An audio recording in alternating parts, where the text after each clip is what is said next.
Geopolitical tensions और tariff war के बीच Russia के प्रेसिडेंट पुतिन भारत के दौरे पर आएंगे। करीब 30 घंटे की इस यात्रा के दौरान दोनों देशों के बीच ट्रेड एग्रीमेंट और डिफेंस को लेकर कई बड़े अनाउंसमेंट किए जा सकते हैं। यूक्रेन वॉर के बाद पुतिन का ये पहला भारत दौरा ग्लोबल ट्रेड और पॉलिटिक्स के लिहाज से काफी अहम है। ऐसे में क्या ट्रंप के कड़े विरोध के बावजूद भारत रशिया से नए बिजनेस अलायंस बनाने जा रहा है और इससे देश को कितना फायदा होगा, इसे समझने के लिए आपको हालिया घटनाक्रम को देखना होगा।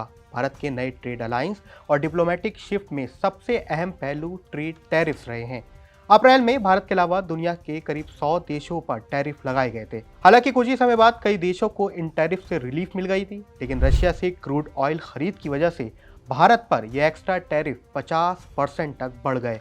अमेरिकी राष्ट्रपति ट्रंप हर मौके पर कहते हैं कि रशिया से ट्रेड की वजह से भारत को सख्त सजा मिली है। इसके बाद से ही दोनों देशों के बीच अब ट्रेड एग्रीमेंट की वजह से भारत ने रशिया से तेल खरीद बहुत हद तक रोक दी है। रशिया से डिस्काउंटेड क्रूड ऑयल खरीदने से भारतीय कंपनीज को हर साल 1 लाख करोड़ से ज्यादा का फायदा हो रहा था। वो भी ये पूरा ट्रेड रुपये और रूबल के सेटलमेंट के तहत अंजाम दिया जा रहा था, जिससे देश का फॉरेन रिजर्व भी मजबूत होने का अंदाजा लगाया जा रहा है।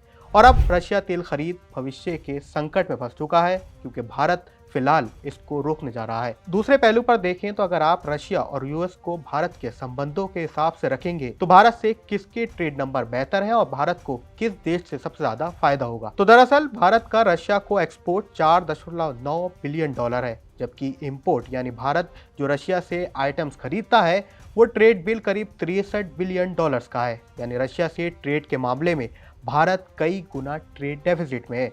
मॉस्को और दिल्ली के बीच क्रूड ऑयल और फर्टिलाइजर ही दो बड़ी कमोडिटीज हैं, जिसमें 80% ज्यादा ट्रेड किया जाता है।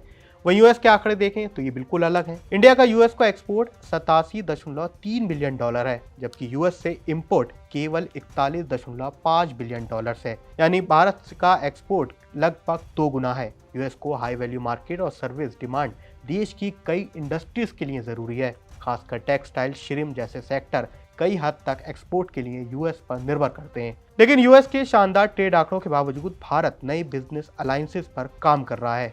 सितंबर में हुई शंघाई समिट ये मौका था जब भारत और चाइना ने बिजनेस रिलेशन को सुधारने पर काम करना शुरू किया था। हाल ही में नीति आयोग की तरफ से भी कई सेक्टर्स में चाइनीज फर्म्स के लिए रेगुलेशन को आसान बनाने की बात की गई है, जिससे चाइनीज कंपनी आसानी से भारत में एफडीआई ला सकें। साथ ही आईटी, बायोमेडिसिन जैसे सेक्टर में चाइना को किए जाने वाला एक्सपोर्ट में भी बढ़ोतरी पर दोनों देश काम कर रहे हैं। कुल मिलाकर इस समय भारत की डिप्लोमेटिक चुनौती रशिया से डिफेंस डील करते हुए, यूएस से रिलेशंस बनाए रखते हुए और दूसरे चाइना जैसे दूसरे अहम मार्केट में अपनी स्थिति को मजबूत करने पर रहेगी। तो रशिया के राष्ट्रपति पुतिन का ये दौरा भारत के डिप्लोमेटिक लिहाज से बेहद अहम रहने वाला है।